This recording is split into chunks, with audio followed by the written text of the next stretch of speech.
tell me, who are you and what did you bring to the Solidworks 3D experience? We are Re3D, and we brought our Gigabot 4, which is our newest and smallest FFF printer. Okay, this is your smallest, and this thing is huge. So tell me, first off, like, what size printers do you make if this is your smallest? What kind of stuff do you make? We make machines that print all the way up to 6 feet tall. 6 feet it's tall. Called our Exabot.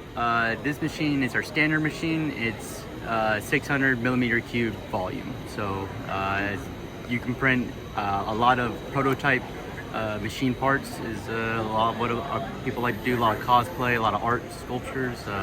Very cool, very cool. Very So this is just a filament-based machine, like your regular desktop machine, right?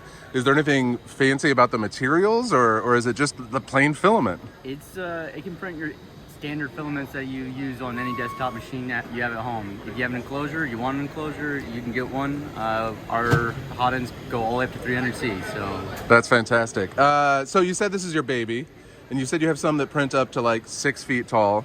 Who are most of your customers? Like, what kind of people buy a filament machine that's 6 feet tall? we have customers in all sorts of industries: the automotive, aerospace, defense, a lot of universities.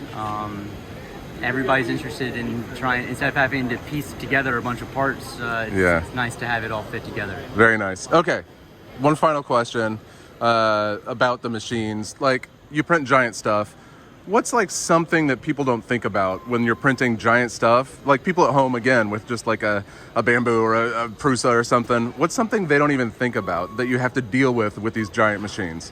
I'd definitely say the thermal expansion. So once you heat everything up, there's so much aluminum on there that the surface area, it increases. So you have to account for everything depending on what filament you're using and how hot you want your bed. You really need to make sure your hardware is aligned. Oh, that's interesting. That's interesting. Okay. That's cool. All right, thank you. And where can people learn more about Re3D? You can find more information about us on re3d.org. re3d.org. Perfect. Thank you.